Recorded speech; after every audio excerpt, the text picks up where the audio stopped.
नमस्कार दोस्तों, फिर से स्वागत है आपका आपके ही चैनल आपके ही यूट्यूब परिवार में। वापस बड़ी इलायची की चर्चा करेंगे क्योंकि बड़ी इलायची जो है ज़बरदस्त तेज़ी के अंदर चल रही है। क्योंकि जब तेज़ नहीं चलती है तो लोगों को मैं दिखाई देता हूँ या कुछ और लोग भी दिखाई देते होंगे जिनको ये कमेंट पास करना कि बड़ी इलायची में तो किसी तरह की तेज़ी है नहीं। और जब तेज़ी आती है तो उनको ये पता ही नहीं होता है कि इस तेज़ी के अंदर उसके अंदर करना क्या चाहिए उनको।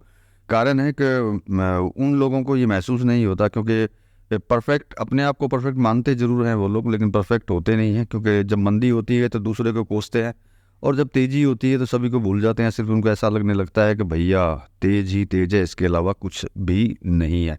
तो चलिए इसके ऊपर चर्चा करेंगे दोस्तों, लेकिन चैनल पर नए हैं तो वीडियो को लाइक और चैनल को सब्सक्राइब जरूर कर लीजिएगा। लगता हो वीडियो शेयर के लायक है तो शेयर करना बिल्कुल भी मत भूलिएगा। तो देखिए सबसे पहली बात करते हैं कि बड़ी इलायची में तेज़ी है कि नहीं है। तो देखिए तेज़ी है, उसमें कोई दो राय नहीं है, तेज़ी चल रही है। और जब तेज़ी नहीं होती तो मैंने बोला ये कमेंट करने वाले ज़बरदस्त कमेंट करते ही है मेरे को कि भैया ये वो फालतू के मतलब फालतू की जानकारी देता है, ये करता है वो करता है। और जब तेज़ी आती है तो वो भूल जाते हैं कि भैया रियल में तेज़ी है, इस समय पे हमको क्या करना चाहिए। मतलब जो कमेंट्स ऐसे लिखते हैं उनको खुद को ये पता नहीं होता है कि उनको उस समय पे क्या करना चाहिए। तो देखिए सबसे बड़ी चीज़ है, बहुत लोग ऐसे भी होते हैं जो बहुत ही ज़्यादा निचले स्तर में भी माल खरीद करके रखते हैं, फिर भी वो अपना बेनिफिट नहीं ले पाते। उसका सबसे बड़ा कारण होता है कि भैया वो एक ही टारगेट लेकर के बैठे हुए रहते हैं कि नहीं भैया इतना जाएगा तो बेचेंगे, उतना जाएगा तो बेचेंगे।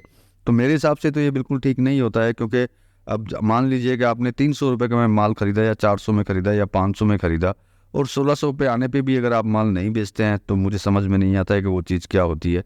क्योंकि प्रॉफिट बुकिंग जो है कंटिन्यू बीच बीच में करते रहना चाहिए। क्योंकि कोई भी कमोडिटी कभी भी ऐसा नहीं होता है कि नहीं आप चाहें तो उतने स्तर पर जाएगी जाएगी या आप चाहें तो गिरेगी गिरेगी, ऐसा बिल्कुल भी नहीं होता है। तो इसके अंदर देखिए प्रेजेंट टाइम की जो सिचुएशन चल रही है उसमें और ज़्यादा सावधानी रखने का टाइम होता है। क्योंकि जब तेज़ी चल रही होती है तो सावधानी का मतलब होता है कि भैया प्रॉफिट बुकिंग करना। क्योंकि अगर आप ये विचार करेंगे कि नहीं भैया अब तो तेज़ी चलने लगी है, अब तो इतनी आएगी तो बेच देंगे, इतनी आएगी तो बेच देंगे, उससे पहले नहीं बेचेंगे, और इसी तेज़ी के अंदर जो आपने पहले माल खरीदा हुआ है वो खरीदना भी चालू कर देते हैं, और मतलब इसी तेज़ी के अंदर। तो देखिए इस तेज़ी में माल खरीदते हैं तो आगे के लिए आप अपने विचार से खरीद सकते हैं। लेकिन प्रेजेंट टाइम की अगर बात करते हैं तो आप लंबे समय से जो है तेज़ी को देखने के लिए इसमें रुके हुए हैं, रुक करके जो लंबा इंतज़ार कर रहे हैं, लोगों को कोस भी रहे हैं। तो इससे अच्छा है कि नया माल लेने से पहले जो है अपना प्रॉफिट बुकिंग जो है कंटिन्यू ज़रूर करें। क्योंकि देखिए कमोडिटी है, कभी ऊपर तो कभी नीचे, ये कमोडिटी का नियम होता है। तो अभी अगर प्रॉफिट बुक कर लेंगे तो आप में क्षमता भी आ जाएगी, और जब क्षमता रहेगी तो आप किसी को कोसेंगे बिल्कुल भी नहीं। क्योंकि नहीं तो क्या होगा कि आप सभी को, चाहे अपने दलाल को कोसें या मेरे को कोसें या किसी और को कोसें, किसी न किसी को कोसना चालू कर देंगे कि तेरी वजह से ले लिया, उसकी वजह से ले लिया या उसकी वजह से ले लिया। तो इसलिए मैं यही बोलना चाहूँगा कि जब इतनी ज़बरदस्त तेज़ी इसके अंदर चल रही है परमात्मा की दया से, आप लोगों की खुद की दुआ से, क्योंकि आप लोग भी चाहते थे कि ज़बरदस्त तेज़ी के अंदर ये चलती रहे। क्योंकि मुझे पता है आप लोगों को तो इससे भी ज़्यादा तेज़ी चाहिए।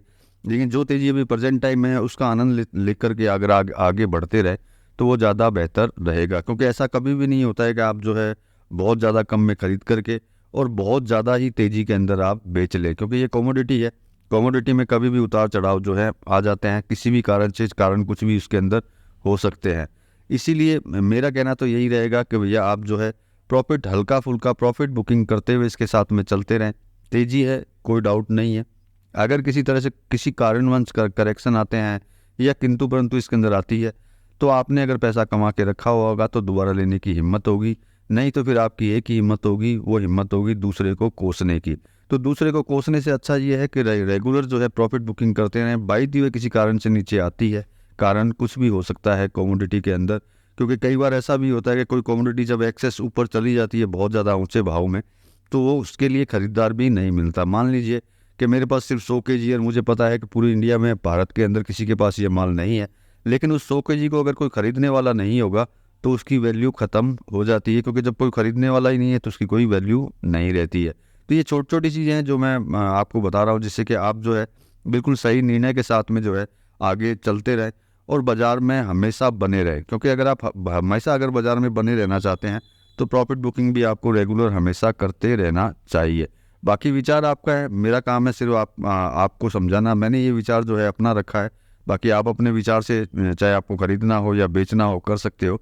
मुझे लगा कि यह चीज़ आपको बोलनी चाहिए इसलिए मैंने आपको बोली, बाकी आप अपने विचार से काम कीजिए। तो चलिए दोस्तों, मिलेंगे अगली वीडियो में अगली जानकारी के साथ में, तब तक के लिए धन्यवाद।